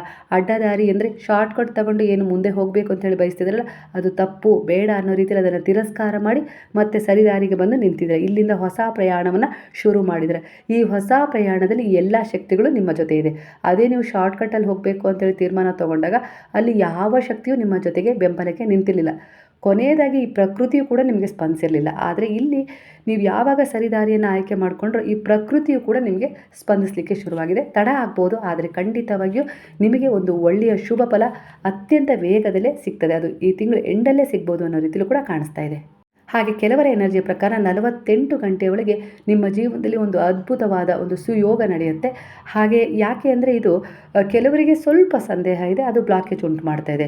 ಅಂದರೆ ನೀವು ಸ್ವಲ್ಪ ಆಲಸ್ಯಕ್ಕೆ ಒಳಗಾಗಿರ್ಬೋದು, ಹಿಂದೆ ತುಂಬ ಪೂಜೆ ಪುನಸ್ಕಾರಗಳನ್ನು ಮಾಡಿದರೆ ಆದರೆ ಮಧ್ಯದಲ್ಲಿ ನಿಲ್ಲಿಸಿದಿರಾ, ಈಗ ಆಗ್ತಾ ಇಲ್ಲ. ಅದು ಯಾಕೆ ಅಂದರೆ ನಿರಾಸೆ, ಕೊರಗು, ನಾನು ಎಷ್ಟೇ ಏನೇ ಮಾಡಿದ್ರೂ ಆಗಿಲ್ಲ ಅನ್ನೋ ಕೊರಗು ಮತ್ತೆ ಬ್ಲಾಕೇಜನ್ನು ಉಂಟು ಮಾಡಿದೆ. ಒಂದು ಸಾರಿ ನಂಬಿಕೆ ಇಟ್ರಿ ಅಂದರೆ ಅದು ದೇವರಲ್ಲಿ ಏನೇ ಕೊಟ್ಟರು ಅದರ ಮೇಲೆ ನಿಮಗೆ ನಂಬಿಕೆ ಇರಬೇಕು, ಕೃತಜ್ಞತಾ ಭಾವ ಇರಬೇಕು. ಆಗ ಅಲ್ಲಿ ನಿಮಗೆ ಅದಕ್ಕೆ ಪೂರಕವಾಗಿಯೇ ಒಂದು ಬ್ಲೆಸ್ಸಿಂಗ್ಗಳು ಸಿಗ್ತಾ ಹೋಗ್ತವೆ. ಹಾಗಾಗಿ ಇಲ್ಲಿ 48 ಗಂಟೆಗಳ ಕಾಲ ಯಾರಿಗೆ ಸುಯೋಗ ಸಿಗುತ್ತೆ ಅಂದರೆ ಸಂಪೂರ್ಣವಾಗಿ ಅವರು ಗುರುವಿನ ಮೇಲೆ ವಿಶ್ವಾಸ ಇಟ್ಟಿದ್ರು. ಹಾಗಾಗಿ ಎಲ್ಲ ಶಕ್ತಿಗಳು ಇಲ್ಲಿ ಒಟ್ಟಾಗಿ 48 ಗಂಟೆಯ ಒಳಗೆ ಅವರ ಜೀವನದಲ್ಲಿ ಅವರಿಗೆ ಒಂದು ನ್ಯಾಯ ಸಿಗ್ಬೋದು, ಇಲ್ಲ ಒಂದು ಸಿಹಿ ಸುದ್ದಿ ಸಿಗ್ಬೋದು, ಇಲ್ಲ ಒಂದು ಉಡುಗೊರೆ ಸಿಗ್ಬೋದು, ಇಲ್ಲ ಆಕಸ್ಮಿಕವಾಗಿ ಅವರು ಇಷ್ಟಪಟ್ಟವರು ಅವರನ್ನು ಸಂಧಿಸ್ಬೋದು. ಒಟ್ಟಾರೆಯಾಗಿ ಅವರಿಗೆ ಈಗ ಏನು ಮನದಲ್ಲಿ ಹಂಬಲ ಇದೆಯಲ್ಲ ಅದು ನಡೆಯುತ್ತೆ. ನಿಮ್ಮ ಮುಂದಿನ ಏನೋ ಒಂದು ಪ್ರಯಾಣ ಇದೆಯಲ್ಲ ಅದು ಲಾಭದಾಯಕದ ಕಡೆ ಹೋಗ್ತಾ ಇದೆ ಅನ್ನೋ ರೀತಿಯಲ್ಲಿ ಕೂಡ ಇಲ್ಲಿ ಸೂಚನೆ ಸಿಗ್ತದೆ. ಅದು ಸಂಪತ್ತೇ ಆಗಿರ್ಬೋದು, ಇಲ್ಲ ಅಭಿವೃದ್ಧಿ, ಇಲ್ಲ ಒಂದು ಕಂಕಣ ಭಾಗ್ಯ, ಸಂತಾನ, ವ್ಯಾಪಾರ, ಕೆಲಸ, ಯಾವುದೇ ರೀತಿ ನಿಮಗೆ ಏನು ಬೇಕೋ ಅದರ ಕಡೆ ಈಗ ಆ ದಾರಿ ಕರ್ಕೊಂಡು ಹೋಗ್ತಾ ಇದೆ. ಅಂದರೆ ಆರ್ಥಿಕ ಲಾಭದ ಜೊತೆ ನೀವು ಬಯಸಿದ ವಿಚಾರದಲ್ಲಿ ನಿಮಗೆ ಸಮೃದ್ಧಿಯ ಸೂಚನೆ ಇಲ್ಲಿ ಸಿಗ್ತಾ ಇದೆ. ಗುರುವು ಕೊಡ್ತಾ ಇದ್ದಾರೆ. ರಾತ್ರೋರಾತ್ರಿ ಏನಪ್ಪ ಆಯಿತು ಇವರು ಜೀವನದಲ್ಲಿ, ನಾನು ಅಂದ್ಕೊಂಡೇ ಇರಲಿಲ್ಲ ಹೀಗಾಗತ್ತೆ ಅಂತ ಅಂತೇಳಿ ಜನ ಆಶ್ಚರ್ಯ ಪಡ್ತಾರೆ. ನಿಮ್ಮ ಶತ್ರುಗಳೇ ನಿಬ್ಬೆರಗಾಗಿ ನಿಲ್ತಾರೆ. ಆ ರೀತಿ ನಿಮ್ಮ ಜೀವನದಲ್ಲಿ ಒಂದು ಸುಯೋಗ ನಿಮ್ಮನ್ನು ಬಂದು ಸೇರ್ತಾ ಇದೆ. ಇದು ನಿಮ್ಮ ಕರ್ಮದ ಲೆಕ್ಕದ ಪ್ರಕಾರ ಸಿಗ್ತಾ ಇರುವ ಅದೃಷ್ಟವಾಗಿದೆ. ಅದರ ಸೂಚನೆ ನಿಮಗೆ ನಾಳೆಯಿಂದಲೇ ನಿಮ್ಮ ಜೀವನದ ಹೊಸ ಅಧ್ಯಾಯದ ರೂಪದಲ್ಲಿ ಪ್ರಾರಂಭವಾಗ್ತಾ ಇದೆ. ನಿಮ್ಮ ಬೆಳವಣಿಗೆ ಹಾಗೆ ನಿಮ್ಮ ನಡವಳಿಕೆ ಒಂದು ವಿಶೇಷತೆಯ ಕಡೆ ಒಂದು ಕೆಲವರು ಆಕರ್ಷಣೆ ಆಗ್ತಾರೆ. ಅಂದರೆ ಈಗ ನಿಮ್ಮಲ್ಲಿ ಚೇಂಜಸ್ ಏನಾಗಿದೆಯಲ್ಲ ಅದನ್ನು ಗುರುತಿಸ್ತಾರೆ. ಹಿಂದೆ ನೀವು ನಾರ್ಮಲ್ ಆಗಿದ್ದಿರಿ, ಯಾರು ನಿಮ್ಮ ಕಡೆ ಅಷ್ಟಾಗಿ ಗಮನ ಹರಿಸ್ತಾ ಇರಲಿಲ್ಲ. ಅಂದರೆ ಗಮನ ಹರಿಸೋದು ಅಂದ ತಕ್ಷಣವೇ ನೀವು ತುಂಬ ಚಂದವಾಗಿ ಅಲಂಕಾರ ಮಾಡ್ಕೊಳ್ತೀರಾ ಅನ್ನೋದಕ್ಕಲ್ಲ. ಇಲ್ಲಿ ನಿಮ್ಮ ಆಕರ್ಷಣೆ, ನಿಮ್ಮ ಅವರ ಎಷ್ಟು ಪರಿಶುದ್ಧವಾಗಿದೆ ಈ ಸಮಯದಲ್ಲಿ ಅಂದರೆ ಪ್ರಭಾಮಂಡಲ ಎಷ್ಟು ಜಾಗೃತವಾಗಿದೆ ಅಂದರೆ ಯಾರೋ ನೀವು ಸರಳವಾಗೇ ಇರಲಿ, ನಿಮ್ಮ ವ್ಯಕ್ತಿತ್ವ, ನಡೆ, ನುಡಿ ಎಷ್ಟು ಅತ್ಯಾಕರ್ಷಕವಾಗಿದೆ ಅಂದರೆ ಅವರು ನಿಮ್ಮನ್ನು ತಿರುಗಿ ನೋಡಬೇಕು ಅಂತೇಳಿ ಅವ್ರಿಗೆ ಅನಿಸುತ್ತೆ. ಪದೇ ಪದೇ ನೋಡ್ತಾ ಇದ್ದಾರೆ. ಗುಂಪಲ್ಲಿ ನಿಮ್ಮನ್ನೇ ನೋಡಬೇಕು ಅಂತೇಳಿ ಅವರಿಗೆ ಅನ್ನಿಸ್ತಾ ಇದೆ. ಅಂದರೆ ಅದು ಅವರ ವೀಕ್ನೆಸ್ ಅಲ್ಲ, ನಿಮ್ಮಲ್ಲಿರುವ ಆ ಪ್ರಭೆ, ನಿಮ್ಮ ಪಾಸಿಟಿವ್ ಒಂದು ಆತ್ಮವಿಶ್ವಾಸದ ಆ ಒಂದು ಮೆರುಗು ಆ ರೀತಿಯಾಗಿ ನಿಮ್ಮನ್ನು ಆ ಗುಂಪಲ್ಲಿ ಆಕರ್ಷಕವಾಗಿ ಇಟ್ಟಿದೆ. ಇದು ನಿಮ್ಮ ಆತ್ಮವಿಶ್ವಾಸ. ಈ ರೀತಿಯಾಗಿ ನೀವು ಮೌನವಾಗಿದ್ದೀರಾ. ನಿಮ್ಮ ಮೌನದ ಶಕ್ತಿ ನಿಮ್ಮನ್ನು ತುಂಬ ವೈಬ್ರೇಷನ್ ಜಾಸ್ತಿ ಹೆಚ್ಚು ಮಾಡ್ತಾ ಇರೋದ್ರಿಂದ ಇಲ್ಲಿ ಎಷ್ಟು ಮಾತಾಡಬೇಕು ಹಾಗೆ ಸರಳವಾಗೇ ಇದ್ದೀರಾ. ಆದರೂ ಕೂಡ ನಿಮ್ಮ ಕಡೆ ಆಕರ್ಷಣೆ ಹೆಚ್ಚಾಗುತ್ತೆ. ಇದರ ಗಮನ ನಿಮಗೆ ಬರ್ತಾ ಇದೆ ಅಂದರೆ ನಿಮ್ಮ ಅವರ ಪರಿಶುದ್ಧವಾಗಿದೆ, ನಿಮ್ಮ ಆತ್ಮವಿಶ್ವಾಸ ಹೆಚ್ಚಾಗಿದೆ, ನೀವು ತಗೊಳ್ತಾ ಇರುವ ನಿರ್ಧಾರಗಳೆಲ್ಲ ಸರಿಯಾಗಿದ್ದೇವೆ ಅನ್ನೋ ರೀತಿಲಿ. ಅಂದರೆ ನೀವು ಆಯ್ಕೆ ಮಾಡಿಕೊಂಡಿರುವ ದಾರಿ ಈಗ ಸರಿಯಾಗಿದೆ. ಆ ದಾರಿಯಲ್ಲಿ ನಿಮಗೆ ಜೀವನದಲ್ಲಿ ಎಲ್ಲದೂ ಸಿಗುತ್ತೆ. ನೀವು ಬಯಸಿದ್ದಕ್ಕಿಂತ ಹೆಚ್ಚೇ ಗೌರವ ಸಿಗುತ್ತೆ ಅನ್ನೋದು ಕೂಡ ಇಲ್ಲಿ ಬರ್ತಾ ಇದೆ. ಗುರುವನ್ನು, ದೇವರನ್ನು ಪೂಜಿಸಲಿಕ್ಕೆ ಶುರು ಮಾಡಿದ ಮೇಲೆ ಇವ್ರ ಜೀವನದಲ್ಲಿ ಈ ರೀತಿ ಒಳ್ಳೆಯದಾಯ್ತಾ ಅನ್ನೋ ರೀತಿಲಿ ನಿಮ್ಮ ಶತ್ರುಗಳು ನಿಮ್ಮನ್ನು ಗುರುತಿಸ್ತಾರೆ. ನಿಮ್ಮ ಆತ್ಮವಿಶ್ವಾಸ ಅವರನ್ನು ಕುಗ್ಗಿಸ್ತಾ ಇದೆ. ಅವರ ಯಾವುದೇ ರೀತಿ ಒಂದು ನೆಗೆಟಿವ್ ವಿಚಾರಗಳಾಗಿರ್ಬೋದು, ಹಾಗೆ ಅವರ ಒಂದು ಏನು ನಿಮ್ಮ ಮೇಲೆ ಪರಿಣಾಮ ಬೀರಬೇಕು ಅಂತೇಳಿ ಹಂಬಲಿಸ್ತಾ ಇದ್ದಾರಲ್ಲ ಆ ಎಲ್ಲ ವಿಚಾರಗಳು ಮರುಕಳಿಸ್ತಾ ಇದ್ದಾವೆ ಅವರಿಗೆ. ಅಂದರೆ ಅವ್ರ ಜೀವನದಲ್ಲಿ ಅದು ನಡೀತಾ ಇದೆ. ಅಂದರೆ ನಿಮಗೆ ಕೆಟ್ಟದಾಗಬೇಕು ಅಂತೇಳಿ ಅವ್ರು ಬಯಸಿದ್ರು, ಆದರೆ ಈಗ ನಿಮಗೆ ಒಳ್ಳೆಯದಾಗ್ತಾ ಇರೋದನ್ನು ಕಂಡು ಅವರೇ ನಿಬ್ಬೆರಗಾಗಿದ್ದಾರೆ. ಅವರು ಆರಾಧನೆ ಮಾಡ್ತಾ ಇರುವ ಗುರು ಅವರಿಗೆ ಕೈ ಹಿಡಿದ್ರ, ದೈವಶಕ್ತಿ ಅವರಿಗೆ ಕೈ ಹಿಡಿತಾ, ನಾನು ಅವರು ಏನೆಲ್ಲ ಕೆಟ್ಟದಾಗಬೇಕು ಅವರಿಗೆ ಅಂತೇಳಿ ಬಯಸ್ತಾ ಇದ್ದೀನೋ ಆದರೆ ಅವರಿಗೆ ಅದಕ್ಕೆ ವಿರುದ್ಧವೇ ಆಗ್ತಾ ಇದೆಯಲ್ಲ, ನನಗೆ ಅದೆಲ್ಲ ನಡೀತಾ ಇದೆಯಲ್ಲ ಅನ್ನೋ ರೀತಿಲಿ ಆಗ್ತಾ ಇದೆ. ಅಂದರೆ ಕರ್ಮ ರಿಟರ್ನ್ಸ್. ಅಂದರೆ ಈಗ ನೀವು ಒಳ್ಳೆಯ ದಾರಿಯನ್ನು ಆಯ್ಕೆ ಮಾಡ್ಕೊಂಡಿರೋದ್ರಿಂದ, ಗುರುವಿನ ಶರಣದಲ್ಲಿರೋದ್ರಿಂದ, ನಿಮ್ಮ ಉದ್ದೇಶಗಳು ಒಳ್ಳೆಯ ಒಂದು ಕರ್ಮದ ಉದ್ದೇಶಗಳಿಗೆ ಕನೆಕ್ಟ್ ಆಗ್ತಾ ಇರೋದ್ರಿಂದ ಅವರ ಜೀವನದಲ್ಲಿ ಬ್ಲಾಕೇಜನ್ನು ತೋರಿಸ್ತಾ ಇದೆ. ಅಂದರೆ ಮಾಡಿದುಣ್ಣ ಮಾರೆಯ ಅಂತಾರಲ್ಲ ಆ ರೀತಿಯಾಗಿ ಅವ್ರು ಏನು ಕೊಡಬೇಕು ಅಂತೇಳಿ ಬಯಸ್ತಾ ಇದ್ರಲ್ಲ ಅದರ ಫಲವನ್ನು ಈಗ ಅವರೇ ಭೋಗಿಸ್ತಾ ಇದ್ದಾರೆ. ಹಾಗಾಗಿ ಇಲ್ಲಿ ನೀವು ನಿಧಾನವಾಗಿ ಚೇತರಿಸ್ಕೊಳ್ತೀರಾ, ಬಿದ್ದಿದ್ದೀರಾ. ಯಾಕಂದರೆ ಅವ್ರು ಬೀಳಿಸಿದ್ರು, ನಿಮ್ಮ ಶತ್ರುಗಳು ನಿಮ್ಮನ್ನು ಎದ್ದೇಳಬಾರ್ದು ಅನ್ನೋ ರೀತಿಯಲ್ಲಿ ಬೀಳಿಸಿದ್ರು. ಈಗಲೂ ಕೂಡ ನಿರಂತರವಾಗಿ ಆ ಪ್ರಯತ್ನ ನಡೀತಾ ಇದೆ. ಆದರೂ ಕೂಡ ಗುರುವಿನ ಶರಣ ನಿಮ್ಮನ್ನು ಸುರಕ್ಷಿತವಾಗಿಟ್ಟಿದೆ. ನೀವು ಹೇಳ್ತಾ ಇದ್ದೀರಾ ಈಗ ಪೂಜೆ ಪುನಸ್ಕಾರ ವ್ರತ ಎಲ್ಲ ಮಾಡಿಬಿಟ್ಟಿದ್ದೀನಿ, ಆದರೂ ಕೂಡ ಏನೂ ಆಗಿಲ್ಲ, ಅದೇ ಕೊರತೆ, ಅದೇ ನಿರಾಸೆಗಳು ನನ್ನ ಜೀವನದಲ್ಲಿ ಇದ್ದಾವೆ, ಅದೇ ಸಮಸ್ಯೆಗಳು ಎದುರಾಗಿದ್ದಾವೆ ಅಂತೇಳಿ ನೀವು ಅಂದ್ಕೊಂಡಿದ್ದೀರಾ. ಆದರೆ ಗುರು ಬಲದಿಂದ ನಿಮ್ಮ ಜೀವನದಲ್ಲಿ ಆ ಸಮಸ್ಯೆಗಳನ್ನು ನೀವು ಇಲ್ಲೇ ಎದುರಿಸಬೇಕು. ಇದೇ ಜನ್ಮದಲ್ಲಿ ಅದರಿಂದ ಹೊರಗೆ ಬರಬೇಕು. ಇದೇ ಜನ್ಮದಲ್ಲಿ ಆ ಬ್ಲಾಕೇಜ್ಗಳನ್ನು ರಿಮೂವ್ ಮಾಡ್ಕೊಳ್ಬೇಕು. ನೀವು ಇಲ್ಲೇ ಆ ಒಂದು ಶತ್ರುಗಳಿಗೆ ಉತ್ತರ ಕೊಡಬೇಕು. ಅಂದರೆ ನಿಮ್ಮ ಗೆಲುವಿನ ಮೂಲಕ, ನಿಮ್ಮ ಯಶಸ್ಸಿನ ಮೂಲಕ, ಯಶಸ್ವಿ ಜೀವನದ ಮೂಲಕ ಅವರಿಗೆ ಉತ್ತರ ಕೊಡಬೇಕು ಅನ್ನೋ ರೀತಿಯಲ್ಲಿ ಗುರು ನಿಮ್ಮನ್ನು ಸಮರ್ಥರನ್ನಾಗಿಸ್ತಾ ಇದ್ದಾರೆ. ನೀವು ಅಂದ್ಕೊಳ್ತಾ ಇದ್ದೀರಾ ನಾನು ಮಾಡಿದ್ದು ಯಾವುದು ಕೂಡ ಫಲ ಕೊಟ್ಟಿಲ್ಲ, ವ್ಯರ್ಥವಾಗಿದೆ ಅಂತೇಳಿ. ಖಂಡಿತ ವ್ಯರ್ಥ ಆಗೋದಿಲ್ಲ. ಕೆಟ್ಟದ್ದು ಮಾಡಿದರೆ ಕೆಟ್ಟದೇ ಸಿಗುತ್ತೆ ಅಂದ ಮೇಲೆ ಒಳ್ಳೇದು ಮಾಡಿದವರಿಗೆ ಒಳ್ಳೇದಾಗದೇ ಇರುತ್ತಾ ಅನ್ನೋ ರೀತಿಯಲ್ಲಿ ಗುರುವು ಉತ್ತರ ಕೊಡ್ತಾ ಇದ್ದಾರೆ. ನೀವೇನು ಒಂದು ಪೂಜೆ ಪುನಸ್ಕಾರ ಮಾಡಿ, ಒಳ್ಳೆಯ ಕರ್ಮ ಮಾಡಿ, ದಯೆ, ಕರುಣೆ, ಪ್ರೇಮ, ಸೇವೆ, ಮನುಷ್ಯತ್ವ, ಮಾನವೀಯತೆಯನ್ನು ತೋರಿಸಿ ನಿಮ್ಮ ಜೀವನದಲ್ಲಿ ಪುಣ್ಯ ಸಂಪಾದನೆ ಮಾಡ್ಕೊಂಡಿದ್ದೀರಲ್ಲ ಅದು ಗುರುವಿನ ಬಳಿ ಸುರಕ್ಷಿತವಾಗಿದೆ. ಆದರೆ ಇದು ನಿಮ್ಮ ಕರ್ಮ ಕಳೆಯುವ ಸಮಯ ಆಗಿದೆ. ಕೆಲವರಿಂದ ಪಾಠನೂ ಕಲಿಬೇಕು, ಹಾಗೆ ಕೆಲವರನ್ನ ಎದುರಿಸಬೇಕು. ಆ ಗುಣ ನಿಮಗೆ ಬರಬೇಕು ಅಲ್ವಾ. ಜೀವನದಲ್ಲಿ ದೊಡ್ಡ ವ್ಯಕ್ತಿಯಾಗಿ ಬೆಳಿಬೇಕು, ಇಲ್ಲಾಂದರೆ ಅನೇಕ ರೀತಿಯ ಸಮಸ್ಯೆಗಳಿಂದ ಹೊರಗೆ ಬರಬೇಕು, ನನ್ನ ಜೀವನನೂ ನೆಮ್ಮದಿಯಿಂದ ಕೂಡಿರಬೇಕು ಅಂತೇಳಿ ನೀವು ಹೇಗೆ ಬಯಸ್ತಾ ಇದ್ದೀರೋ ಅಂದಮೇಲೆ ಕೆಲವೊಂದು ರಿಸ್ಕ್ಗಳನ್ನು ನೀವು ತಗೊಳ್ಳೇಬೇಕಾಗತ್ತೆ. ಕೆಲವೊಂದು ವಿಚಾರಗಳಲ್ಲಿ ನೀವು ದೃಢವಾದ ವಿಶ್ವಾಸದಿಂದ ಎದುರಿಸಲೇಬೇಕಾಗತ್ತೆ. ಆಗಲೇ ನಿಮ್ಮ ಜೀವನದಲ್ಲಿ ನೀವು ಅಂದ್ಕೊಂಡಿದ್ದು ನಿಮಗೆ ಸಿಗೋದು. ಶ್ರಮ ಇಲ್ಲದೆ ಫಲ ಸಿಗೋಲ್ಲ ಅಂತೇಳಿ ಗುರುವು ನೇರವಾಗಿ ಹೇಳ್ತಾ ಇದ್ದಾರೆ. ಹಾಗಾಗಿ ಹಿಂದಿನ ಒಂದು ಜೀವನದಲ್ಲಿ ಆಗಿರ್ಬೋದು, ಇಲ್ಲಾಂದರೆ ಹಿಂದಿನ ಜನ್ಮದಲ್ಲೇ ಆಗಿರ್ಬೋದು, ನಿಮ್ಮಿಂದ ತಿಳಿದೋ ತಿಳಿಯದಿರೋ ಕೆಲವು ತಪ್ಪುಗಳಾಗಿರ್ತವೆ. ಅದು ನಿಮಗೆ ತಿಳಿದಿರೋದಿಲ್ಲ. ಯಾಕಂದರೆ ಇದು ನಿಮ್ಮ ಹೊಸ ಆರಂಭ. ಹಿಂದಿನ ಜನ್ಮದ್ದು ಕೆಲವೊಂದು ವಿಚಾರಗಳು ಮರೆಮಾಚಿರ್ತವೆ. ನೀವು ಗುರುವಿನ ಶರಣದಲ್ಲಿದ್ದರೆ ಖಂಡಿತವಾಗಿ ಆ ಮರೆಮಾಚಿದ ವಿಚಾರಗಳನ್ನು ಗುರು ನಿಮ್ಮ ಮೂಲಕವೇ ಅದು ಫಲ ಸಿಗೋದಾದರೆ ಫಲವನ್ನು ಕೊಡಿಸ್ತಾರೆ. ಇಲ್ಲ ನೀವೇನಾದರೂ ಕಳ್ಕೊಳ್ಬೇಕಾಗಿದ್ದರೆ ದೋಷಗಳನ್ನಾಗಿರ್ಬೋದು, ಇಲ್ಲ ಏನು ಹೊತ್ಕೊಂಡು ಬಂದಿರ್ತಾರೋ ಅದನ್ನು ಕಳ್ಕೊಳ್ಳೋಕ್ಕೆ ಇಲ್ಲಿ ದಾರಿ ಮಾಡಿಕೊಡ್ತಾರೆ. ಗುರುವಿನ ಶರಣದಲ್ಲಿ ಬರೋದ್ರಿಂದ ಇದೇ ಉಪಯೋಗ ಆಗೋದು. ನಮಗೆ ಏನು ಮರ್ತೋಗಿರುತ್ತಲ್ಲ ಅದನ್ನು ಕಾರ್ಯರೂಪಕ್ಕೆ ನಮ್ಮ ಮೂಲಕವೇ ತರಿಸಿ ಆ ಕೆಟ್ಟ ಕರ್ಮವನ್ನು ಕಳ್ಕೊಳ್ಳೋಕ್ಕೆ ದಾರಿ ಮಾಡಿಕೊಡ್ತಾರೆ. ಮತ್ತು ಪೂರ್ವಾರ್ಜಿತ ಒಂದು ಪುಣ್ಯವನ್ನು, ನೀವು ಹಿಂದೆ ಏನಾದರೂ ಒಂದು ಪುಣ್ಯವನ್ನು ಸಂಚಿತ ಕರ್ಮದಲ್ಲಿ ಬಿಟ್ಟು ಬಂದಿದ್ದರೆ ಅದನ್ನು ಅರ್ಜಿತ ಮಾಡ್ಕೊಳ್ಳೋಕ್ಕೆ ಇಲ್ಲಿ ದಾರಿಯನ್ನು ತಾವಾಗಿಯೇ ತೆರೆದುಕೊಡ್ತಾರೆ, ಸ್ವಚ್ಛಗೊಳಿಸ್ತಾರೆ. ಅಷ್ಟೊಂದು ಕರುಣಾಮಯಿ, ದಯಾಮಯಿ, ಪ್ರೇಮಮಯಿ ನೀವು ಆರಿಸ್ಕೊಂಡಿರುವ ಗುರುವಾಗಿದ್ದಾರೆ. ಹಾಗಾಗಿ ಇಲ್ಲಿ ಕರ್ಮದ ಫಲ ಒಂದು ನೋವಿನ ರೂಪದಲ್ಲಿ ಸಿಗ್ತಾ ಇದೆ, ಹಾಗೆ ಯಾವುದೋ ಒಂದು ಸಮಸ್ಯೆಯ ರೂಪದಲ್ಲಿ ಸಿಗ್ತಾ ಇದೆ, ಇಲ್ಲ ಸಂತಾನ ನಿಧಾನವಾಗ್ತಾ ಇದೆ ಅನ್ನೋ ರೂಪದಲ್ಲಿ ಸಿಗ್ತಾ ಇದೆ. ಅಂದರೆ ಅದು ಕಾರಣ ಕರ್ಮಕ್ಕೆ ಸೂಚಿಸ್ತಾ ಇದೆ. ಹಾಗಾಗಿ ಇಲ್ಲಿ ಕಾರಣವಿಲ್ಲದೆ ಏನೂ ಸಿಕ್ಕಿರಲ್ಲ. ಅದನ್ನು ನೀವು ಯಾವಾಗ ಅರ್ಥ ಮಾಡಿಕೊಂಡು ನೀವು ಪರಿಪೂರ್ಣವಾಗಿ ಗುರುವಿನಲ್ಲಿ ಆ ವಿಚಾರವನ್ನಿಟ್ಟು ಶರಣಾಗ್ತಿರೋ, ನನಗೇನೂ ತಿಳಿದಿಲ್ಲ ಅಂದರೆ ನಾನು ಹಿಂದೆ ಏನು ಮಾಡಿದ್ರು ನನಗೆ ಗೊತ್ತಿಲ್ಲ ಗುರುವೇ, ಈ ಸಮಯದಲ್ಲಿ ನನಗೆ ಅದರ ಅರಿವಿಲ್ಲ, ಹಾಗಾಗಿ ನೀವು ನನಗೆ ದಾರಿ ತೋರಿಸಿ ಅಂದರೆ ಖಂಡಿತವಾಗಿಯೂ ಅದರಲ್ಲಿರುವ ದೋಷಗಳನ್ನು ನಿವಾರಣೆ ಮಾಡಿ ಖಂಡಿತ ನಿಮ್ಮ ಜೀವನದಲ್ಲಿ ಬೆಳಕನ್ನು ಮೂಡಿಸ್ತಾರೆ ಅನ್ನೋ ರೀತಿಯಲ್ಲಿ ಇಲ್ಲಿ ಬರ್ತಾ ಇದೆ. ನಿಮ್ಮ ನಂಬಿಕೆಗೆ ಅನುಸಾರವಾಗಿ ಶೀಘ್ರ ಫಲನೋ ಇಲ್ಲ ತಡವಾದ ಫಲನೋ ಅದು ಸ್ವತಂತ್ರತೆ ನಿಮಗೆ ಕೊಟ್ಟಿರ್ತಾರೆ. ಅದು ನಂಬಿಕೆಯ ಆಧಾರದ ಮೇಲೆ ನಿಂತಿರುತ್ತೆ. ಹಾಗಾಗಿ ಒಟ್ಟಾರೆಯಾಗಿ ನಿಮ್ಮ ಶತ್ರುಗಳು ಈ ಸಮಯದಲ್ಲಿ ನಿಮ್ಮನ್ನು ಪರಿಪೂರ್ಣವಾಗಿ ಗಮನಿಸ್ತಾ ಇದ್ದಾರೆ. ಅವರ ದೃಷ್ಟಿ ಅವರ ಜೀವನದ ಮೇಲಕ್ಕಿಂತ ನಿಮ್ಮ ಜೀವನದ ಮೇಲೇ ನಿಂತಿದೆ. ಅಂದರೆ ನೋಡ್ತಾ ಇದ್ದಾರೆ. ಅಂದರೆ ಇದರಿಂದ ಎಲ್ಲೋ ಒಂದು ರೀತಿಯಲ್ಲಿ ನಿಮ್ಮ ಜೀವನ ಮುಂದೆ ಹೋಗಲಿಕ್ಕೆ ಅವರು ಕೂಡ ಕಾರಣರಾಗಿದ್ದಾರೆ. ನೀವೀಗ ಅವರನ್ನು ಇಗ್ನೋರ್ ಮಾಡ್ತಿದ್ದಾರೆ, ಅವರ ವಿಚಾರಗಳನ್ನು ಗಮನಿಸ್ತಾ ಇಲ್ಲ. ಇದರಿಂದ ಏನಾಗ್ತಾಯಿದೆ ಅಂದರೆ ತಿರುಗು ಬಾಣವಾಗಿ ಅವ್ರು ಬಿಟ್ಟ ಬಾಣ ಅವರಿಗೆ ಮರಳಿ ಹೋಗ್ತಾ ಇದೆ. ಅಂದರೆ ಇಲ್ಲಿ ಯಾವಾಗ ಒಂದು ಪ್ರತಿಸ್ಪಂದಿಸೋದಿಲ್ಲ. ಈಗ ಯಾರೋ ಬಂದು ನಿಮ್ಮನ್ನು ಮಾತಾಡಿಸ್ತಾರೆ ಅಂದರೆ ನೀವು ಅವ್ರಿಗೆ ಪ್ರತಿಸ್ಪಂದಿಸಲಿಲ್ಲ ಅಂದರೆ ಅವ್ರು ಇದೇನಪ್ಪ ಹೀಗೆ ಆಡ್ತಾರೆ ಇವರು ಅಂತೇಳಿ ಹಿಂತಿರುಗಿ ಹೋಗ್ತಾರಲ್ಲ, ಅದೇ ರೀತಿ ನೀವು ಅವರ ಒಂದು ನಿಮ್ಮ ಶತ್ರುಗಳ ನೆಗೆಟಿವ್ ವಿಚಾರಕ್ಕಾಗಿರ್ಬೋದು, ಇಲ್ಲ ಅವ್ರು ಕಳಿಸ್ತಾ ಇರೋ ಒಂದು ನೆಗೆಟಿವ್ ಏನೋ ಒಂದು ಮಾಡ್ತಾ ಇದ್ದಾರೆ ನಿಮ್ಮ ಮೇಲೆ ಅಂದರೆ ಅದನ್ನು ನೀವೀಗ ಗಮನಿಸ್ತಾ ಇಲ್ಲ, ಅದರ ಕಡೆ ಫೋಕಸ್ಸು ಮಾಡ್ತಾ ಇಲ್ಲ, ಅದನ್ನು ತಿರಸ್ಕಾರ ಮಾಡ್ತಾಯಿದ್ರೆ. ಹೇಗೆ ಅಂದರೆ ಅದಕ್ಕೂ ನನಗೂ ಸಂಬಂಧನೇ ಇಲ್ಲ ಅನ್ನೋ ರೀತಿಲಿ ಇಗ್ನೋರ್ ಮಾಡ್ತಾಯಿದ್ದಾರೆ. ಹಾಗಾಗಿ ಅದು ಒಂದು ಎನರ್ಜಿನೇ ಅಲ್ವಾ. ಆ ಎನರ್ಜಿಗೆ ಯಾವಾಗಲಾದರೂ ಅವಮಾನ ಆದರೆ ನಿಲ್ಲುತ್ತಾ? ಇಲ್ಲ ತಾನೆ. ಅದಕ್ಕೆ ಯಾರು ಮೂಲ ಅವ್ರ ಹತ್ರ ಹೋಗುತ್ತೆ. ಅದೇ ರೀತಿ ಈಗ ಮರಳಿ ಹೋಗ್ತಾಯಿದೆ. ನಿಮ್ಮ ಶತ್ರುಗಳು ಈಗ ಆಶ್ಚರ್ಯ ಪಡ್ತಾ ಇದ್ದಾರೆ, ನಾನು ಯಾವೆಲ್ಲ ರೀತಿಯಲ್ಲಿ ಪ್ರಯತ್ನ ಪಟ್ಟರು ಇವ್ರಿಗೇನು ಆಗ್ತಾ ಇಲ್ಲ ಅಂಥೇಳಿ. ಆದರೆ ನಿಮ್ಮಲ್ಲಿ ಆ ಶತ್ರುಗಳ ವಿಚಾರ ಸ್ವಲ್ಪ ಆಲಸ್ಯ, ಸೋಮಾರಿತನ, ಇಲ್ಲ ಸ್ವಲ್ಪ ಕೈಕಾಲು ಸೆಳೆತ, ಇಲ್ಲ ಅಂದರೆ ಏನೋ ಒಂದು ರೀತಿಯಲ್ಲಿ ಮಂಕಾಗಿರೋದು, ಇಲ್ಲ ಬೆಳಗ್ಗೆ ತಡವಾಗಿ ಹೇಳೋದು, ಇಲ್ಲ ಮಧ್ಯಾಹ್ನ ಮತ್ತೆ ಬೇಗನೆ ಮಲಗೋದು, ತುಂಬ ಹೊತ್ತು ನಿಮ್ಮನ್ನು ಮಲಗಿಸೋದಾಗಿರ್ಬೋದು, ಇಲ್ಲ ಏನೋ ಸ್ವಲ್ಪ ಹೊತ್ತು ಕೂತ್ಕೊಂಡು ಅದು ಇದು ಯೋಚನೆ ಮಾಡೋದು, ಮಾತಾಡ್ತಾನೆ ಇಲ್ಲ ಕಾಲ ಕಳೆಯೋದು, ಕೆಲಸಗಳನ್ನೆಲ್ಲ ಅಲ್ಲೇ ಬಿಡೋದು, ಒಟ್ಟಾರೆಯಾಗಿ ನಿಮ್ಮಲ್ಲಿ ಒಂದು ಸೋಮಾರಿತನವನ್ನು ಮೂಡಿಸ್ತಾ ಇದೆ. ಅಂದರೆ ನೀವೇನು ಆ್ಯಕ್ಟಿವ್ ಆಗಿರಬಾರ್ದು. ಈ ರೀತಿಯೂ ಕೂಡ ಕೆಲವರಿಗೆ ಆಗ್ತಾ ಇದೆ. ಅಂದರೆ ಅದು ನಿಮ್ಮ ಶತ್ರುಗಳ ನೋಟ, ಅವರ ದೃಷ್ಟಿಯಿಂದ ಹಾಗೆ ಆಗ್ತಾ ಇದೆ ಅನ್ನೋ ರೀತಿಯಲ್ಲಿ ಬರ್ತದೆ. ಇದಕ್ಕೆ ಪರಿಹಾರ ಅಂದರೆ ಇಲ್ಲಿ ಗುರುವಿನ ಶರಣದಲ್ಲಿ ಇರೋದ್ರಿಂದ ಇಲ್ಲಿ ಧ್ವನಿ ಬರ್ತಾ ಇರೋದ್ರಿಂದ ಬಾಬಾರವರು ನಿಮ್ಮ ಒಂದು ಏನು ನೋವಿದೆಯೋ, ಹಾಗೆ ಕಷ್ಟ ಇದೆಯೋ, ದುಃಖ ಇದೆಯೋ, ಏನು ಹೇಳ್ಕೊಂಡಿದ್ದೀರೋ, ಹಾಗೆ ನಿಮ್ಮ ಶತ್ರುಗಳಾಗಿರ್ಬೋದು, ನಿಮ್ಮ ಕೋಪ ಆಗಿರ್ಬೋದು, ನಿಮ್ಮ ನೋವು ಆಗಿರ್ಬೋದು, ಇಲ್ಲ ನಿಮ್ಮ ಒಂದು ಆಲಸ್ಯ, ಸೋಮಾರಿತನ ಎಲ್ಲವನ್ನ ಧ್ವನಿಯಲ್ಲಿ ಹಾಕಿ ಸುಟ್ಟು ನಿಮ್ಮನ್ನು ಪರಿಶುದ್ಧಗೊಳಿಸಿದ್ದಾರೆ ಅನ್ನೋ ರೀತಿಯಲ್ಲಿ ಬರ್ತಾ ಇದೆ. ಖಂಡಿತ. ಯಾಕಂದರೆ ನೀವು ಅವರ ಶರಣದಲ್ಲಿದ್ದರೆ ಇದು ದಿವ್ಯ ದಿನವೂ ಕೂಡ ಆಗಿತ್ತು. ಯಾಕಂದರೆ ಇದು ಹೋಳಿ ಹುಣ್ಣಿಮೆ ಆಗಿತ್ತು.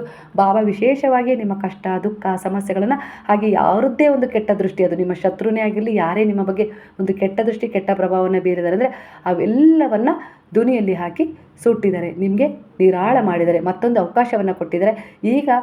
ಈಗ ಹುಟ್ಟಿದ ಮಗುವಿನ ಥರ ಮತ್ತೆ ನೀವು ನಾಳೆಯಿಂದ ಒಂದು ಹೊಸ ಪ್ರಾರಂಭ ಮಾಡೋಣ ಅನ್ನೋ ರೀತಿಯಲ್ಲಿ ಹೊಸ ಅಧ್ಯಾಯವನ್ನು ನೀವು ಬರ್ಕೊಳ್ತಾ ಇದ್ದೀರ. ಅಂದರೆ ಹೀಗೇ ಇರಬೇಕು, ಈ ರೀತಿ ಶಿಸ್ತಲ್ಲಿ ನನ್ನ ಜೀವನನ ನಡೆಸೋಣ, ಯಾರಿಗೂ ಹೆದರಬಾರ್ದು, ನನ್ನ ಉದ್ದೇಶ ಸರಿ ಇದೆ, ಸರಿಯಾದ ತೀರ್ಮಾನಗಳನ್ನು ತಗೊಂಡು ನನ್ನ ಬದುಕನ್ನು ತಿದ್ಕೊಳ್ಳೋಣ, ಹೊಸ ಜೀವನ ಶೈಲಿಯನ್ನು ಅನುಸರಿಸಿ ಮುಂದೆ ಹೋಗೋಣ. ಕೆಲವರು ಯಾರೋ ಏನೋ ಅಂತಿದ್ದಾರೆ ಅಂತ ಅವ್ರ ಮಾತಿಗೆ ಬೆಲೆ ಕೊಟ್ಟರೆ ನಾನು ಇಲ್ಲೇ ಇರ್ತೀನಿ, ನಾನು ಮುಂದೆ ಹೋಗೋಣ ಅನ್ನೋ ರೀತಿಯಲ್ಲಿ ಕೆಲವು ತೀರ್ಮಾನಗಳನ್ನು ತಗೊಂಡು ಮುಂದೆ ಹೆಜ್ಜೆ ಇಡ್ತೀರಾ. ಸ್ವಲ್ಪ ನನ್ನ ಗಂಟಲಲ್ಲಿ ಸಮಸ್ಯೆ ಆಗಿರೋದ್ರಿಂದ ವಾಯ್ಸ್ ಬ್ರೇಕ್ ಆಗ್ತಾ ಇದೆ. ನೀವು ಕುಗ್ಗಿದಾಗಲೆಲ್ಲ, ದುರ್ಬಲತೆಗೆ ಜಾರಿ ಚಿಂತೆ ಮಾಡಿದಾಗಲೆಲ್ಲ ನಿಮ್ಮ ಶತ್ರುಗಳು ಹಿಗ್ತಾರೆ. ನನ್ನ ಪ್ರಯತ್ನಗಳು ಸೋಲ್ತಾ ಇಲ್ಲ, ಖಂಡಿತ ಅವ್ರ ಮೇಲೆ ಪರಿಣಾಮ ಬೀರ್ತಾ ಇದ್ದಾವೆ ಅಂತೇಳಿ. ಯಾವಾಗ ನೀವು ಸ್ಟ್ರಾಂಗ್ ಆಗಿ ಕೆಲವು ವಿಚಾರಗಳಲ್ಲಿ ಅಂದರೆ ಸ್ವಲ್ಪ ಹೊತ್ತು ನೋವಾದಾಗ ಅಳ್ತೀರಾ, ಮತ್ತು ನಗ್ತಾ ಅವ್ರ ಎದುರಿಗೆ ಕಾಣಿಸ್ಕೊಳ್ತೀರಲ್ಲ, ಆಗ ಅವ್ರು ಕೂಗ್ತಾರೆ, ಆಗ ಅವ್ರು ಪಶ್ಚಾತ್ತಾಪ ಪಡ್ತಾ ಇದ್ದಾರೆ. ಹೇಗೆ ಅಂದರೆ ಇವ್ರ ಜೀವನದಲ್ಲಿ ಕೆಟ್ಟದಾಗಲಿ ಅಂತೇಳಿ ನಾನು ಬಯಸಿದಷ್ಟು ಇವ್ರ ಜೀವನದಲ್ಲಿ ಇವರು ಸಮಯವಾಗಿ ಬದಲಾಗ್ತಾ ಇದ್ದಾರಲ್ಲ, ಎಲ್ಲಿಂದ ಬರ್ತಾ ಇದೆ ಆತ್ಮವಿಶ್ವಾಸ? ಇವರು ಏನೆಲ್ಲ ಬದಲಾವಣೆ ಮಾಡಿಕೊಂಡ್ರು? ಇವರು ಸರಳವಾಗಿದ್ದಾರೆ, ಜೀವನ ಶೈಲಿ ಕೂಡ ಸರಳವಾಗಿದೆ, ಆದರೂ ಕೂಡ 4 ಜನರ ಮಧ್ಯೆ ಇವರು ಗುರುತಿಸ್ಕೊಳ್ತಾ ಇದ್ದಾರೆ ಹೇಗೆ ಅನ್ನೋ ರೀತಿಯಲ್ಲಿ ಯೋಚಿಸುವಂತೆ ಮಾಡಿದ್ದಾರೆ ಈಗ. ಹಾಗಾಗಿ ಅವರ ಕ್ರಿಯೆಗಳ ಬಗ್ಗೆ ಅವರಿಗೆ ಎಲ್ಲೋ ಒಂದು ರೀತಿಯಲ್ಲಿ ಪಶ್ಚಾತ್ತಾಪ ಉಂಟಾಗಿದೆ. ನಾನು ಅವ್ರಿಗೆ ಕೆಟ್ಟದನ್ನು ಬಯಸಿದೆ, ಅದರಿಂದ ನನ್ನ ಜೀವನದಲ್ಲಿ ಏನಾದರೂ ನನಗೆ ಅದು ಉಲ್ಟಾ ಬರ್ತಾ ಇದೆಯಾ ಅನ್ನೋ ರೀತಿಯಲ್ಲಿ ಯೋಚಿಸುವಂತೆ ಪಶ್ಚಾತ್ತಾಪ ಪಡ್ತಾ ಇದ್ದಾರೆ ಈಗ ಅವರು ಕ್ಷಮಿಸಿ ಅಂತಲೂ ಕೂಡ ಬರ್ಬೋದು, ಇಲ್ಲ ಯಾರದಾದ್ರೂ ಮೂಲಕ ನಿಮಗೆ ಏನಾದರೂ ಒಂದು ಮೆಸೇಜನ್ನು ಕಳಿಸ್ಬೋದು, ಇಲ್ಲವೇ ಅವರೇ ನಿಮ್ಮ ಜೀವನದಿಂದ ಹಿಂದೆ ಸರಿಬಹುದು ಅನ್ನೋ ರೀತಿಲಿ. ಯಾಕಪ್ಪ ಇವರು ವಿಚಾರ ಅನ್ನೋ ರೀತಿಲಿ ಹಿಂದೆ ಸರಿಬೋದು, ಇಲ್ಲ ಅವರ ಚಿಂತೆಗಳ ವಿಚಾರದಲ್ಲಾಗಿರ್ಬೋದು. ಅವರೇನೋ ಒಂದು ಕರ್ಮ ಅಂತ ಕ್ರಿಯೇಟ್ ಮಾಡ್ಕೊಂಡಿದ್ದಾರಲ್ಲ ನಿಮಗೆ ಕೆಟ್ಟದನ್ನು ಬಯಸೋಕ್ಕೆ. ನಿಮ್ಮ ಹಾಗೆ ಎಷ್ಟು ಜನ ಕೆಟ್ಟದನ್ನು ಬಯಸಿದ್ದಾರೆ ಒಟ್ಟಾರೆಯಾಗಿ ಗೊತ್ತಿಲ್ಲ. ಆ ಕರ್ಮದ ಅದರ ಅನುಭವ ಅಂದರೆ ಅದರ ಫಲವನ್ನು ಅನುಭವಿಸುವ ಸಮಯ ಈಗ ಅವರಿಗೆ ಶುರುವಾಗಿರೋದ್ರಿಂದ ನಿಮ್ಮ ಬಗ್ಗೆ ಈಗ ಫೋಕಸ್ ಮಾಡೋದನ್ನು ಬಿಟ್ಟು ಅವ್ರ ಜೀವನವನ್ನು ಸರಿಪಡಿಸ್ಕೊಳ್ಳೋಕ್ಕೆ ಈಗ ಅವರಿಗೆ ಸಮಯ ಇಲ್ಲ. ಆ ರೀತಿಯಾಗಿ ಈಗ ಪಶ್ಚಾತ್ತಾಪ ಪಡ್ತಾ ಇದ್ದಾರೆ ಅನ್ನೋ ರೀತಿಯಲ್ಲಿ ಬರ್ತದೆ. ಇದಕ್ಕೆಲ್ಲ ಕಾರಣ ನಿಮ್ಮ ಒಂದು ವಿಶ್ವಾಸ. ಎಲ್ಲೋ ಒಂದು ರೀತಿಲಿ ಕೆಲವೊಂದು ಸಾರಿ ಕೊರಗುಗಳು, ನಿರಾಸೆಗಳು ಕಾಡಿದ್ರೂ ಕೂಡ, ಆತ್ಮವಿಶ್ವಾಸ ಕುಗ್ಗಿದ್ರೂ ಕೂಡ ಬಾಬಾ ನನ್ನ ಜೊತೆಗಿದ್ದಾರೆ, ನನ್ನ ದೇವರು ನನ್ನ ಜೊತೆಗಿದ್ದಾರೆ, ಖಂಡಿತ ಅವ್ರು ನನ್ನ ಕೈ ಬಿಡೋದಿಲ್ಲ ಅನ್ನುವ ಮರುಕ್ಷಣದ ವಿಶ್ವಾಸ ನಿಮ್ಮನ್ನು ಗೆಲ್ಲಿಸ್ತಾ ಇದೆ. ಹಾಗಾಗಿ ನಿಮ್ಮನ್ನು ತಿರಸ್ಕರಿಸಿದವರು ಕೂಡ ನಿಮ್ಮ ಬಳಿ ಬರ್ತಾರೆ ಅನ್ನೋ ರೀತಿಲಿ ಕಾಣಿಸ್ತಾ ಇದೆ. ಆದರೆ ನೀವೀಗ ಎಚ್ಚರಿಕೆಯಿಂದ ಇರಬೇಕು. ಅವರು ತಪ್ಪಿನ ಅರಿವಾಗಿ ಬರ್ತಾ ಇದ್ದಾರೋ, ಇಲ್ಲ ಅಂದರೆ ನಿಮ್ಮ ಹಾವ ಭಾವ ನಿಮ್ಮ ಸುತ್ತ ಇರುವ, ಅಂದರೆ ನೀವು ಯಾವುದರಿಂದ ಇಷ್ಟೆಲ್ಲ ಚೇತರಿಸ್ಕೊಳ್ಳೋಕ್ಕೆ ಸಾಧ್ಯ ಆಯಿತು ಅನ್ನೋದನ್ನು ತಿಳ್ಕೊಳ್ಳೋಕೆ ಬರ್ತಾ ಇದ್ದಾರೋ, ಹಾಗಾಗಿ ಬರ್ತಾ ಇರೋದಂತೂ ಸತ್ಯ. ಇದರ ಸೂಚನೆ ನಿಮಗೆ ಸಿಗುತ್ತೆ, ಯಾಕಂದರೆ ನೀವು ಅಷ್ಟೊಂದು ಸಮರ್ಥರಾಗಿದ್ದೀರ. ಯಾರು ಏನು ಅಂಥೇಳಿ, ತಪ್ಪು ಯಾವುದು ಸರಿ ಯಾವುದು, ಯಾರು ಹೇಗೆ ಅಂಥೇಳಿ ನೀವೀಗ ಜಡ್ಜ್ ಮಾಡ್ತೀರಾ. ಜಡ್ಜ್ ಅಂದರೆ ಅವರ ಯೋಗ್ಯತೆಯನ್ನು ಅಳಿತಿದ್ದೀರಾ ಅಹಂಕಾರದಿಂದ ಅಂತಲ್ಲ, ಅಷ್ಟೊಂದು ಪೆಟ್ಟು ಕೊಟ್ಟಿದೆ ನಿಮಗೆ ಜೀವನ. ಆ ಪೆಟ್ಟುಗಳಿಂದ ನೀವು ಸಾಕಷ್ಟು ಪಾಠ ಕಲಿತ ಮೇಲೆ ನಿಮ್ಮನ್ನು ನೀವು ಅರ್ಥ ಮಾಡ್ಕೊಂಡಿದ್ದೀರ. ನಿಮ್ಮ ಬಗ್ಗೆ ಕಾಳಜಿ, ಒಂದು ಆತ್ಮವಿಶ್ವಾಸವನ್ನು ಇಟ್ಕೊಂಡು ನೀವು ಜೀವನದಲ್ಲಿ ಬರುವ ಪರಿಸ್ಥಿತಿಗಳನ್ನು ಎದುರಿಸುವಂತಹ ತೀರ್ಮಾನವನ್ನು ಆತ್ಮವಿಶ್ವಾಸದಿಂದ ತೆಗೆದುಕೊಂಡಿದ್ದೀರಾ ಅಂದರೆ ಇಲ್ಲಿ ಗುರುವು ನಿಮ್ಮೊಳಗೆ ಇದ್ದಾರೆ, ನಿಮ್ಮೊಳಗಿಂದ ಕಾರ್ಯನಿರ್ವಹಿಸ್ತಾ ಇರೋದ್ರಿಂದ ಈಗ ಎಲ್ಲವನ್ನು ಅವರ ಪಾದಗಳಲ್ಲಿ ಸಮರ್ಪಣೆ ಮಾಡಿರೋದ್ರಿಂದ ಯಾರು ಹೇಗೆ ಅಂತೇಳಿ ಜಡ್ಜ್ ಮಾಡುವಂಥ ಗುಣ ನಿಮಗೆ ಬಂದಿದೆ ಅನ್ನೋ ರೀತಿಯಲ್ಲಿ ಕಾಣಿಸ್ತಾ ಇದೆ. ಹಾಗಾಗಿ ನಾಳೆಯಿಂದನೇ ಕೆಲವಷ್ಟು ನಿಮ್ಮ ಜೀವನದಲ್ಲಿರುವ ಕೊರತೆಗಳು ನೀಗ್ತವೆ. ಏನನ್ನು ಪಡ್ಕೊಳ್ಬೇಕು ಅಂಥೇಳಿ ಹಂಬಲ ಇತ್ತಲ್ಲ, ಅದಕ್ಕಾಗಿ ಶ್ರಮ ಪಟ್ಟಿದ್ರಲ್ಲ, ಆದರೆ ನಿಮ್ಮ ಕೆಲವು ತಪ್ಪುಗಳನ್ನು ತಿದ್ಕೊಳ್ಳುವಂಥ ಸಮಯ ಬಂದಿದೆ. ಅಂದರೆ ಆ ಶ್ರಮದ ಫಲ ನಿಮಗೆ ಸಿಗಲಿಕ್ಕೆ ತಯಾರಿ ನಡೆಸಿದೆ, ಅದು ನಿಮ್ಮ ಎದುರಿಗೆ ಇದೆ. ಆದರೆ ಇಲ್ಲಿ ಕೆಲವು ನಿಮ್ಮ ತಪ್ಪುಗಳಿಂದ ಅವು ಅಲ್ಲೇ ಸ್ಥಗಿತಗೊಂಡಿದೆ, ಬ್ಲಾಕೇಜ್ಗಳಲ್ಲಿ ನಿಂತಿದೆ ಅನ್ನೋ ರೀತಿಯಲ್ಲಿ ಬರ್ತದೆ. ಅಂದರೆ ಸಂದೇಹ ಆಗಿರ್ಬೋದು, ಇಲ್ಲ ನಿಮ್ಮನ್ನು ದುರ್ಬಲತೆಗೆ ಜಾರಿಸಿಕೊಂಡು ವಿಚಾರ ಆಗಿರ್ಬೋದು, ಒಂದು ಅಶಿಸ್ತಾಗಿರ್ಬೋದು.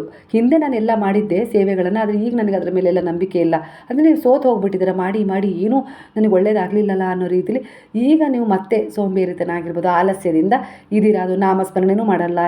ಅಂದರೆ ಹಿಂದೆ ಬ್ರಾಹ್ಮಿ ಮುಹೂರ್ತದಲ್ಲಿ ಎದ್ದು ನಾಮಸ್ಮರಣೆ ಮಾಡೋರಿಗೆ ಈಗೆಲ್ಲೋ ಒಂದು ರೀತಿಯಲ್ಲಿ ಆಲಸ್ಯ ಮನೆ ಮಾಡಿದೆ, ಎಷ್ಟು ಮಾಡಿದ್ರು ಇಷ್ಟೇ ಬಿಡು ಅನ್ನೋ ರೀತಿಲಿ ಈ ಬ್ಲಾಕೇಜ್ ಅಡೆತಡೆ ಸೂಚಿಸ್ತಾ ಇದೆ.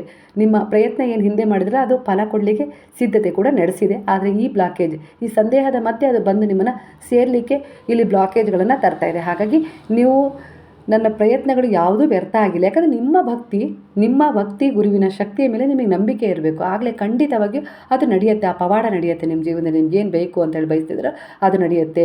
ಅದೇ ರೀತಿ ನಿಮ್ಮ ಜೀವನದಲ್ಲಿ ನೀವು ಸ್ವಲ್ಪ ಸ್ವಲ್ಪ ಬದಲಾವಣೆಯನ್ನು ನೋಡ್ತೀರಾ. ಕೆಲವರು ಹಿಂದೆ ನೋಡ್ತಿದ್ದ ಭಾವಕ್ಕೂ ಈಗ ನಿಮ್ಮನ್ನು ನೋಡ್ತಾ ಇರೋ ಭಾವಕ್ಕೂ ಅಜಗಜಾಂತರ ವ್ಯತ್ಯಾಸ ಇದೆ. ಆದರೆ ಅದನ್ನು ನೀವು ಅರ್ಥ ಮಾಡ್ಕೊಳ್ಬೇಕು. ಹಿಂದೆ ನಿಮ್ಮ ಜೀವನ ಶೈಲಿಯಿಂದ ನೀವು ಕಂಡುಕೊಂಡಿದ್ದು ಈಗಿನ ನಿಮ್ಮ ಜೀವನ ಶೈಲಿ ಹೇಗಿದೆ ಎಲ್ಲವೂ ಕೂಡ ಒಂದು ಸೂಚನೆಯಾಗಿದೆ. ತಿಳಿದು ಕೆಲವು ತಪ್ಪುಗಳನ್ನು ನೀವು ಮಾಡಿರ್ತೀರ, ಕೆಲವೊಂದು ಸರಿ ತಿಳಿದೇನೂ ಕೆಲವು ತಪ್ಪುಗಳು ನಿಮ್ಮಿಂದ ಆಗಿವೆ. ಅವು ಪ್ರಕೃತಿಗೆ ವಿರುದ್ಧವಾಗೂ ಇದ್ದುವು. ಆ ಕಾರಣವೇ ನಿಮ್ಮ ಭಾಗ್ಯದಲ್ಲಿರೋದನ್ನು ನೀವು ಪಡೆದುಕೊಳ್ಳಲು ಬ್ಲಾಕೇಜ್ ಅಡೆತಡೆ ಮಾಡ್ತಾ ಇದೆ ಅನ್ನೋ ರೀತಿಯಲ್ಲಿ ಬರ್ತಾ ಇದೆ. ಅದು ಆ ಸಮಯದಲ್ಲಿ ನೀವು ಯಾವಾಗ ಒಂದು ಪೂಜೆ ಪುನಸ್ಕಾರ ಒಂದು ಒಳ್ಳೆಯದನ್ನು ಮಾಡಿದ್ರು ಆ ಸಮಯದಲ್ಲಿ ಸ್ವಲ್ಪ ಕಷ್ಟ ಸಮಸ್ಯೆಗಳು ಹೆಚ್ಚಾಗಿದ್ವು, ಅದರಿಂದ ನೀವು ಹೆದರಿಬಿಟ್ರಿ. ಆದರೆ ಆ ಕಷ್ಟ ಸಮಸ್ಯೆಗಳು ಅವು ದೂರ ಹೋಗಬೇಕಾದ್ರೆ ಆ ರೀತಿ ಒಂದು ಆರ್ಭಟ ನಡೆಸಿದ್ವಿ ವಿನಃ ಅವು ಪೂಜೆ ಪುನಸ್ಕಾರಗಳನ್ನು ಮಾಡಿದ ತಕ್ಷಣ ಬರಲಿಲ್ಲ. ನೀವು ಯಾವಾಗ ಮತ್ತೆ ಅದೇ ಅಶಿಸ್ತಿನ ಜೀವನ ಶೈಲಿಗೆ ಜಾರಿದ್ರೋ ಆಗ ಅದರ ಪ್ರಭಾವ ಹೆಚ್ಚಾಗ್ತಾ ಹೋಯಿತು. ನಿಮ್ಮ ಶತ್ರುಗಳ ಒಂದು ವಿಚಾರಗಳು ಎಲ್ಲೋ ಒಂದು ರೀತಿಯಲ್ಲಿ ಗೆಲ್ತಾ ಹೋದವು. ಆದರೆ ಈಗ ಅವರು ಮತ್ತೆ ಸೋತಿದ್ದಾರೆ. ಅಂದರೆ ನಿಮ್ಮ ಹಿಂದಿನ ಒಂದು ಪುಣ್ಯ ಕಾರ್ಯಗಳನ್ನು ಇಲ್ಲಿ ಅಳೆದು ತೂಗಲಾಗಿದೆ. ಅದರ ಪ್ರಕಾರ ನಿಮ್ಮ ಶತ್ರುಗಳನ್ನು ಇಲ್ಲಿ ಗುರುವೇ ಸೋಲಿಸಿದ್ದಾರೆ ಅನ್ನೋ ರೀತಿಯಲ್ಲಿ ಬರ್ತದೆ. ಆ ಶತ್ರುಗಳು ನಿಮ್ಮ ಸಂಬಂಧಿಕರೂ ಆಗಿರ್ಬೋದು, ಸ್ನೇಹಿತರೂ ಆಗಿರ್ಬೋದು ಅನ್ನೋ ರೀತಿಯಲ್ಲಿ ಬರ್ತದೆ. ನಿಮ್ಮ ದುರ್ಬಲತೆಯನ್ನು ಅವರು ತಿಳಿದಿದ್ದಾರೆ. ಹಾಗಾಗಿ ಅವರು ಕೆಲವೊಂದು ಸಾರಿ ನಿಮಗೆ ಯಾವ ರೀತಿ ನೋವು ಕೊಡ್ಬೋದು, ಯಾವ ರೀತಿ ಏನಾದರೂ ಮಾಡ್ಬೋದು ಅನ್ನೋ ರೀತಿಯಲ್ಲಿ ಆಗಾಗ ತಿಳ್ಕೊಳ್ತಾ ಇರ್ತಾರೆ ಅನ್ನೋ ರೀತಿಲಿ ಬರ್ತದೆ. ಹಾಗಾಗಿ ಅದಕ್ಕೆ ಆಸ್ಪದ ಕೊಡಬೇಡಿ. ನಿಮ್ಮ ದುರ್ಬಲತೆಯನ್ನು, ನಿಮ್ಮ ವೈಯಕ್ತಿಕ ವಿಚಾರಗಳನ್ನು ಯಾರ ಹತ್ರನೂ ಹಂಚ್ಕೊಳ್ಬೇಡಿ ಅನ್ನೋ ರೀತಿಲಿ ಬರ್ತಾ ಇದೆ. ಹೊಸ ಆರಂಭದ ಕೆಲಸವನ್ನು ಯಾರ ಹತ್ರನೂ ಹೇಳ್ಕೊಳ್ಬೇಡಿ. ಹಾಗೆ ಬೇರೆಯವರ ಹಸ್ತಕ್ಷೇಪ ಅದರಲ್ಲಿ ಬೇಡ. ನಿಮ್ಮ ಒಂದು ಪ್ರಯತ್ನ ಏನಿದೆಯಲ್ಲ, ಒಂದು ಹೊಸ ಕೆಲಸ ಮಾಡಲಿಕ್ಕೆ ಹೊರಟಿದ್ರು, ಇಲ್ಲ ಏನೋ ಒಂದು ಹೊಸ ಆರಂಭನೋ ಇಲ್ಲ ಏನಾದರೂ ತೀರ್ಮಾನ ತೊಗೊಳಕ್ಕೆ ಹೊರಟಿದ್ರು, ಅದನ್ನು ಯಾರ ಹತ್ರನೂ ಹೇಳಬೇಡಿ. ನಿಮ್ಮ ಮೇಲೆ, ನಿಮ್ಮ ಪ್ರಯತ್ನದ ಮೇಲೆ ನಂಬಿಕೆ ಇಟ್ಟು ಮುಂದುವರಿರಿ. ಗುರು ನಿಮ್ಮ ಜೊತೆಗೆ ಇರ್ತಾರೆ ಅನ್ನೋ ರೀತಿಯಲ್ಲಿ ಇಲ್ಲಿ ಕಾಣಿಸ್ತಾ ಇದೆ. ಆದರೆ ಶಿಸ್ತಿರಲಿ ಜೀವನದಲ್ಲಿ. ಶಿಸ್ತನ್ನು ಗಮನಿಸ್ತಾರೆ ಗುರುವು. ಅದರ ಆಧಾರದ ಮೇಲೆ ಕೆಲವು ಬದಲಾವಣೆಯನ್ನು ನಾಳೆಯೇ ತರ್ತಾರೆ ಅನ್ನೋ ರೀತಿಯಲ್ಲಿ ಬರ್ತಾ ಇದೆ. ಹಾಗೆ ಸ್ನೇಹಿತರೆ, ನಾನು ಎಲ್ಲ ಕಾರ್ಡ್ಗಳನ್ನು ಇಲ್ಲಿ ವಿವರಿಸಿದ್ದೀನಿ. ಕಾರ್ಡ್ಗಳನ್ನು ಇಲ್ಲಿ ಹೆಸರಿಸದೇ ಇದ್ದರೂ ಕೂಡ ಆ ಕಾರ್ಡ್ಗಳನ್ನು ಸುವಿಸ್ತಾರವಾಗಿ ನಿಮ್ಮ ಎದುರಿಗೆ ನಿಮಗೆ ಅನುಕೂಲ ಆಗಲಿ ಅಂತೇಳಿ ವಿಸ್ತರಿಸಿದ್ದೀನಿ. ಇವತ್ತಿನ ವಿಚಾರಗಳು ನಿಮಗೆ ರೆಸೆಂಟ್ ಆಗಿದ್ದರೆ ಕೃತಜ್ಞತಾಪೂರ್ವಕವಾಗಿ ಸಾಯಿರಾಮ್ ಅಂತ ಹೇಳಿ ಕಮೆಂಟ್ ಮಾಡೋದನ್ನು ಮರಿಬೇಡಿ. ಹಾಗಾದರೆ ಎಲ್ಲರೂ ಸೇರಿ ಹೇಳೋಣವಾ? ಹರೇ ರಾಮ ರಾಮ ರಾಮ ಹರೇ ಹರೇ, ಹರೇ ಕೃಷ್ಣ ಕೃಷ್ಣ ಕೃಷ್ಣ ಹರೇ ಹರೇ, ಹರೇ ಸಾಯಿ ಸಾಯಿ ಸಾಯಿ ಹರೇ ಹರೇ, ಹರೇ ಬಾಬಾ ಬಾಬಾ ಬಾಬಾ ಹರೇ ಹರೇ, ಹರೇ ದತ್ತ ದತ್ತ ದತ್ತ ಹರೇ ಹರೇ.